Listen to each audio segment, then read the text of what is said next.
A troubled year comes to an end. Lives destroyed by wars in Sudan, Gaza and Ukraine. Regimes firmly in control a year ago, now gone. And Donald Trump defies the courts and critics to win the US election. So what lies in store for 2025? This is Inside Story.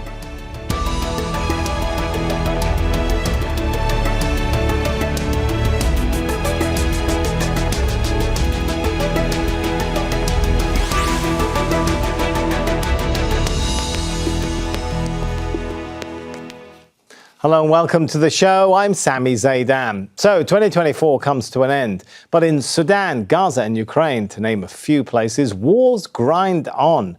Big political upheaval too. Syria's Assad gone almost overnight. Sheikh Hasina ousted after weeks of protests in Bangladesh. Donald Trump began the year in deep legal trouble, but survived not only the courts, but a sniper's bullet too. And he won a second term as US president. In Africa, difficult year for former revolutionary parties in government like the ANC in South Africa. So how will 2024 be seen in history books? And what lies in store in 2025? Well, let's get straight into it with three guests from different parts of the world. We have Maleeha Lodhi, a columnist for Dawn and former Pakistani ambassador to the United States, the United Kingdom, and the United Nations. She joins us from Islamabad. Kabir Adamu, Managing Director at Beacon Security and Intelligence, a political analysis consultancy. He joins us from Abuja. And Chris Weafer, Chief Executive Officer at the consultancy Macro Advisory. He joins us from London. A warm welcome to you all. If I could start with Kabir in Abuja. So is it fair to say 2024, it's been a year of instability and unpredictability, Kabir? Yes, to an extent. As far as the African continent is concerned, we could look at it from three major angles. The economy, that has been largely unstable and uncertain. We saw protests in different parts of the continent, in Kenya, in South Africa, in Nigeria, that affected the political stability in those countries. However, we saw in Ghana a transition that was largely acclaimed as successful, in spite of the very unsuccessful electoral turnout in countries like Mozambique and to an extent in Nigeria too. Ghana proved slightly different. Of course, climate change was also an area that affected several countries within the African continent. So on the whole, yes, 2024 was a year full of events, and that can be described definitely. It's been a tough year, and not just for Africa. If we bring Chris into this, there's been a bit of unraveling in the Middle East region too, from Gaza to Syria. Have we seen something of a realignment, a recalculation in the balance of power? Yeah, I think it's fair to look at it that way. And perhaps it is to some extent linked with the consequence of the continuing war in Europe, on the edge of Europe, in Ukraine and Russia, and also the return of Trump. It seems as if there are a lot of kind of long-standing uncertainties or issues that are now being resolved, or at least there's an effort to resolve them, to bring them to a head. If you like, Trump is regarded as somebody that could be unpredictable in the global stage, a disruptor for sure in terms of trade and other political relations. And it seems as if there are a lot of kind of people in countries in different regions that see this as an opportunity to kind of deal with unfinished business. Turkey obviously was very instrumental in what happened in Syria. Israel, of course, the start of the war in Gaza was from October of 23, so before Trump. But clearly now that he's returning, it will embolden Israel to continue and to perhaps expand, to deal with other long-standing kind of threats as they see it, in other words, Iran. But yeah, I think across the world, we are seeing a lot of kind of very long-standing situations being resolved or attempts to resolve them. And I think it is a global trend that will continue in 2025. On that point, Maleeha, have we seen a lot of unfinished business, particularly in the Middle East, that's going to carry over into 2024?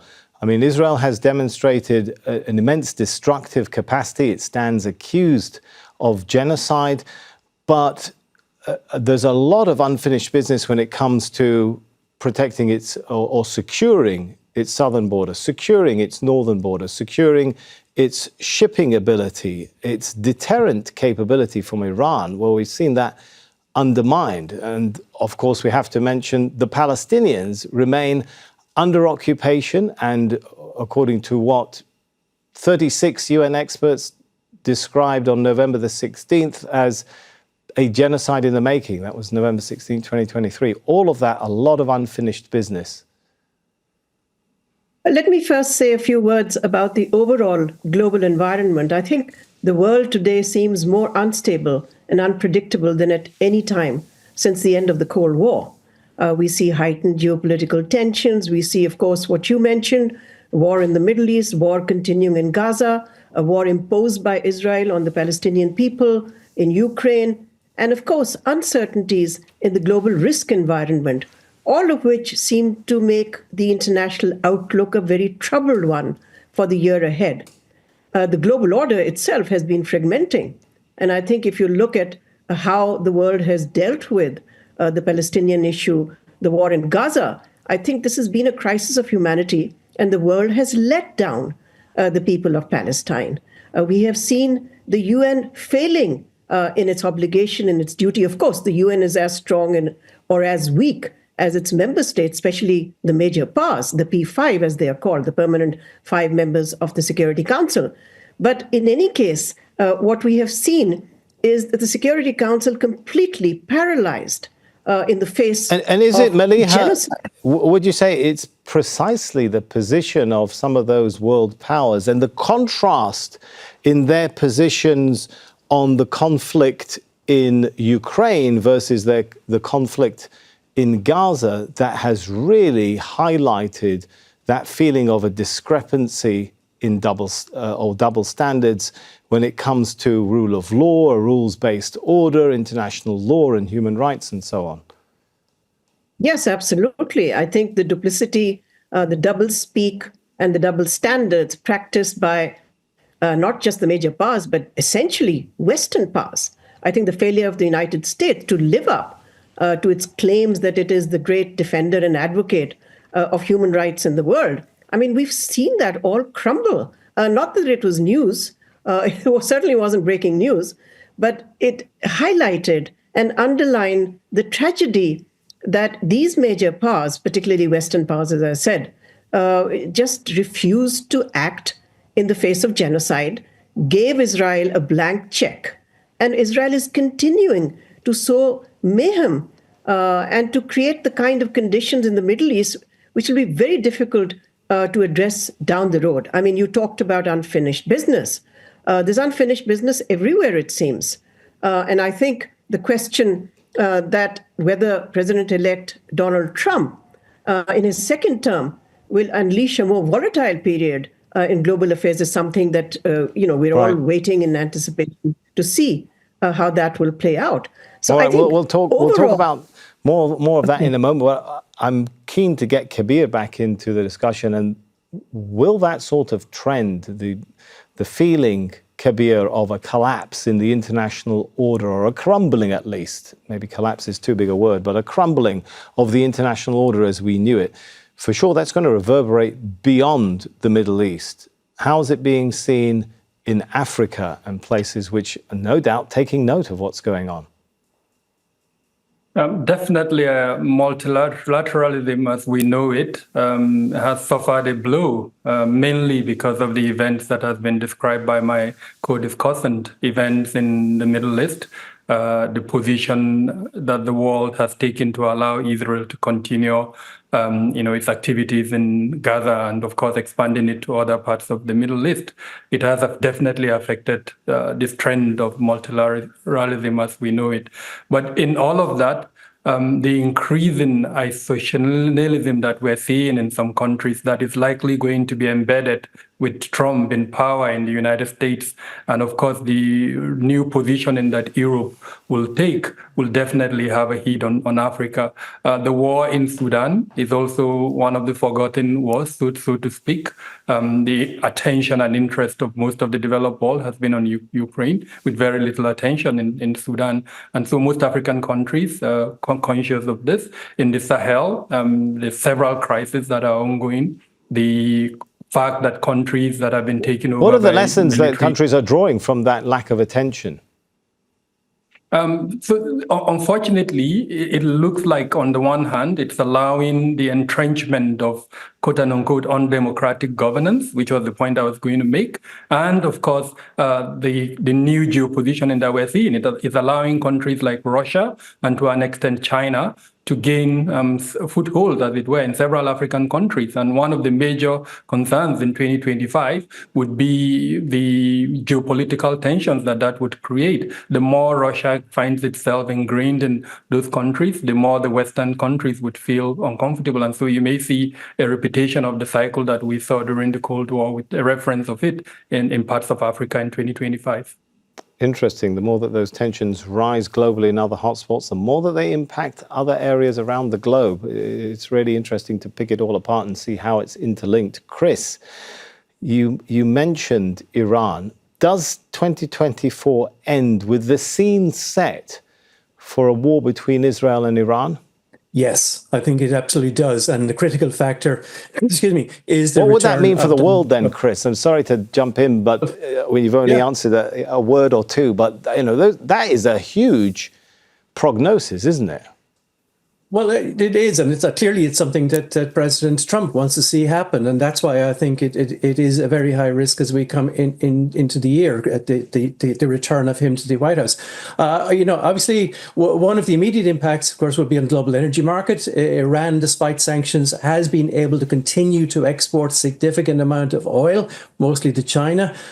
Traders estimate that at about 1.6 million barrels of oil a day, for the last year. So if there was an attack on the Iranian energy or export infrastructure, then clearly there would be a spike on the oil price as an immediate effect. But then, broader than that, of course, is if Iran is attacked, and clearly would blame the US for that, then whatever restraints we now see from Tehran with regard to its behavior in the Middle East with Hezbollah, or in other parts of the Middle East, or perhaps even in the broader region, those restraints would probably end, and it would feel that it has nothing to lose. So I think it is partly, of course, energy traders are looking at this very closely on a day-by-day basis. But I think the broader implications is that if Iran is attacked heavily and decides that there's no point in, if you like, continuing its restraint, then we could have a much broader conflict across the whole region. So I think it is that for me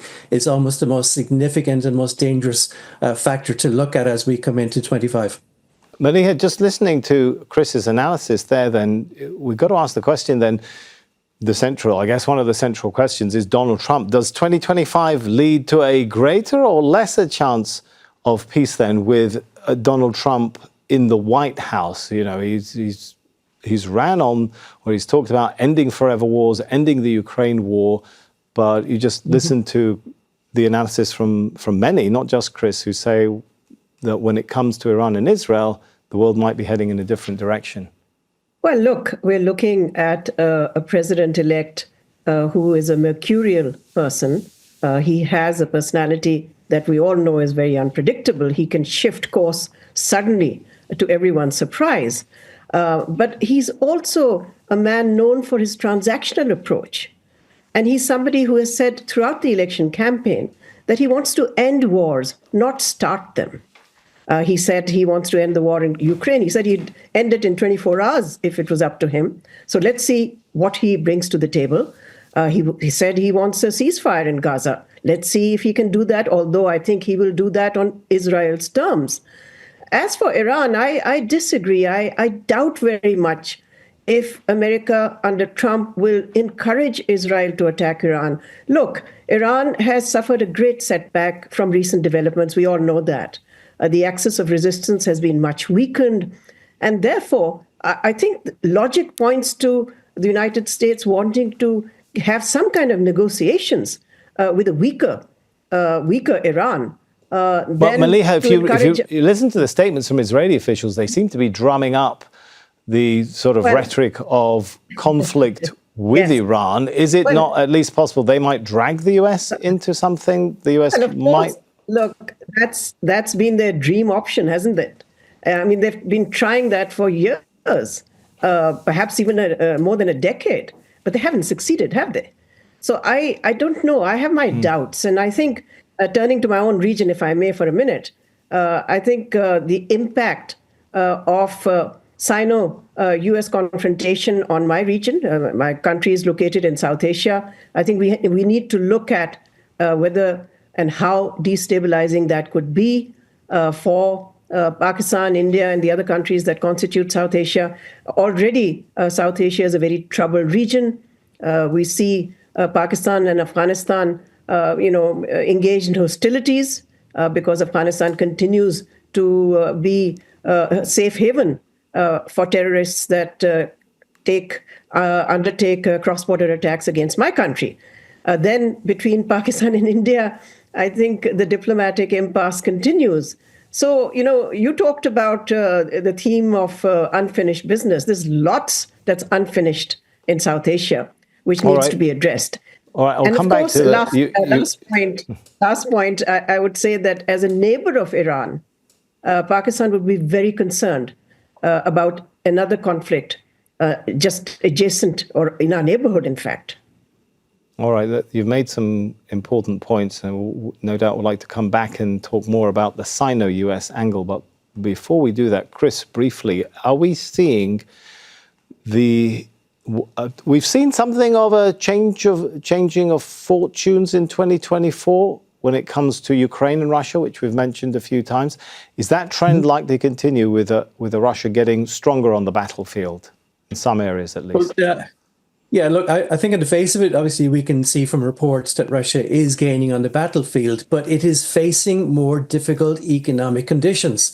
And I actually am a lot more hopeful that we could at least get to the point of a ceasefire and the start of a peace process, obviously a very long peace process, relatively early in this year. Now, partly, of course, it's because of Trump, but I think despite the kind of very strong statements that come from Kiev and from Moscow continuously, I think when you look at it, both countries need this war to end. Clearly, Ukraine is in a difficult position for reasons that we all know.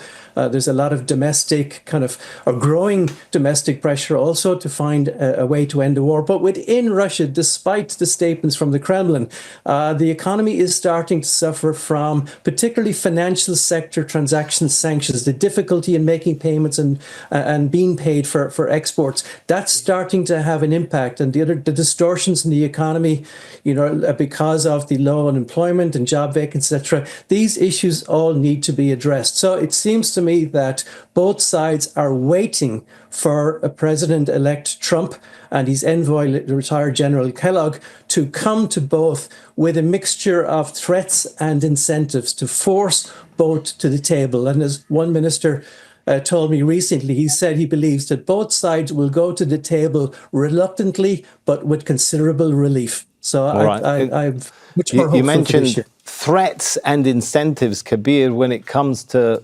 China-US relations. Does it look like 2025 is kicking off with bigger prospects of threats? And what does that mean for the world? Well, already we are hearing rhetoric from the president-elect, the U.S. president-elect, on the imposition of some form of sanctions, and of course China's position on that too is similar. Now, what that could mean for the world, on the one hand, would be challenges to some certain countries, but then opportunities for others, where new markets may open, and of course in Africa, several countries are looking at that.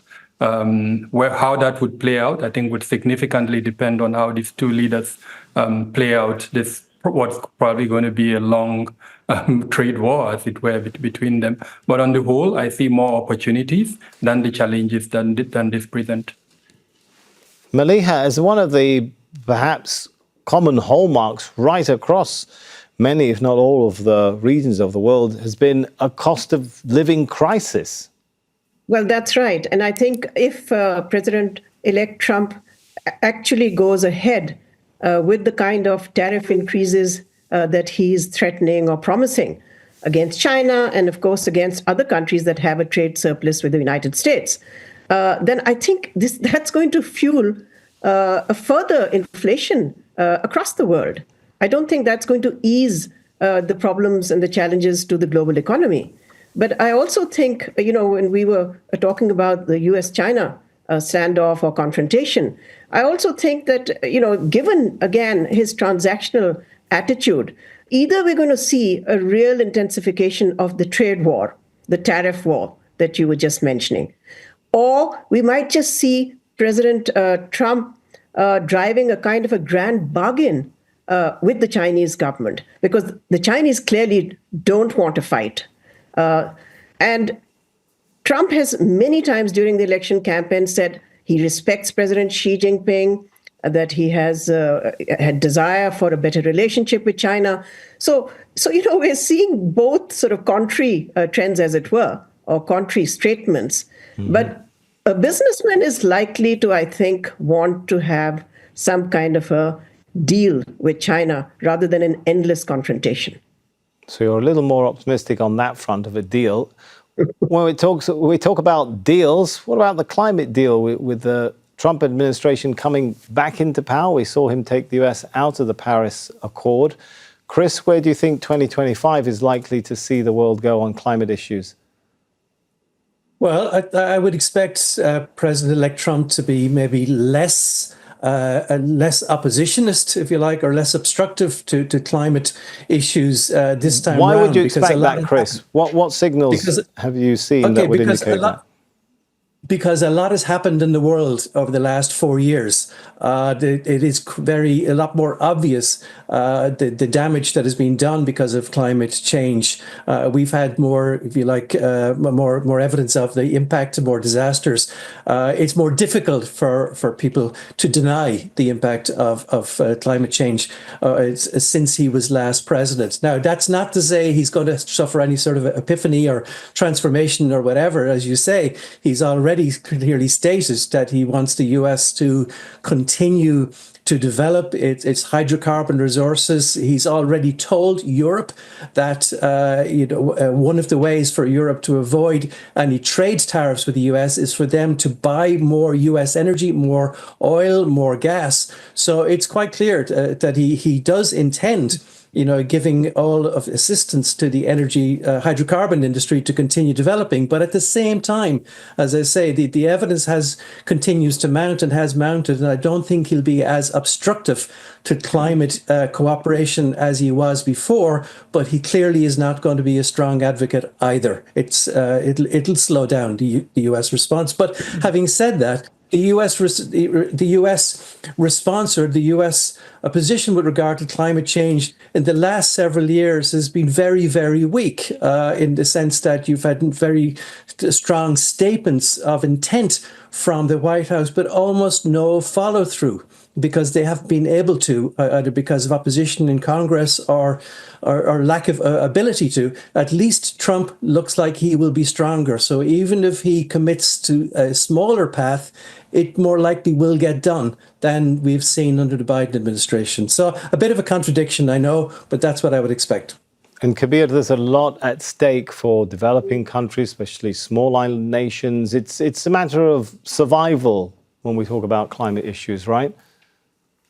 Definitely. The impact of climate change over the last few years in 2024 has been really high. Countries have felt, the flood issues, desertification, then even the global warming consequence and components of that. So we're likely to see more action, especially the call for African countries for some form of reparation. The platforms that are out there, including at the multilateral level, for mitigating the risk of climate change have not impacted significantly African countries. So in 2025, the call for that is likely to increase, where we see more African countries making a case for some form of either reparation or support to mitigate the risk of climate change. All right, I think we've got about a minute left. So, Maleeha, as we are seeing, perhaps in some areas, a withdrawal of interest from global powers, whether it's on multilateral action, on climate, on a range of multilateral issues, whether it's the issue you mentioned a moment ago of the US interest in Afghanistan, the global interest that's been mentioned in this show in Sudan, in that conflict. Are we likely, is that going to increase a trend of local actors, local and regional powers trying to fill the vacuum? What does that mean? Does that mean greater instability? I think that's a great question. And I think it really points to something we haven't discussed so far, which is the rise of middle powers.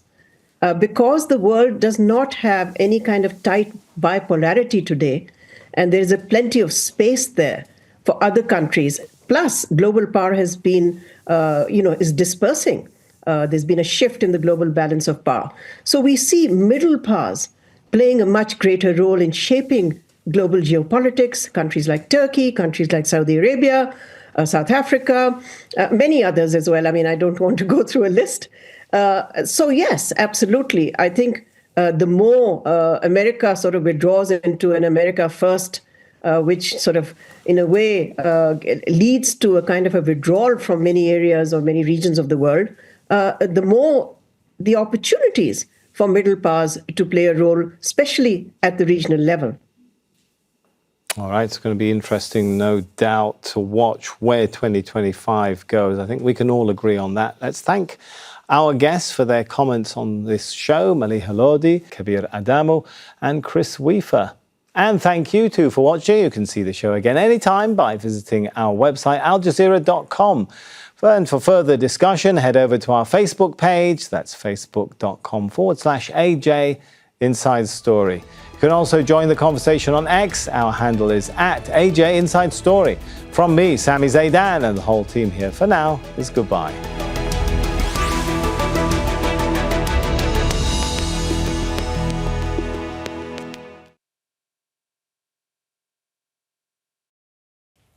Make sure to subscribe to our channel to get the latest news from Al Jazeera.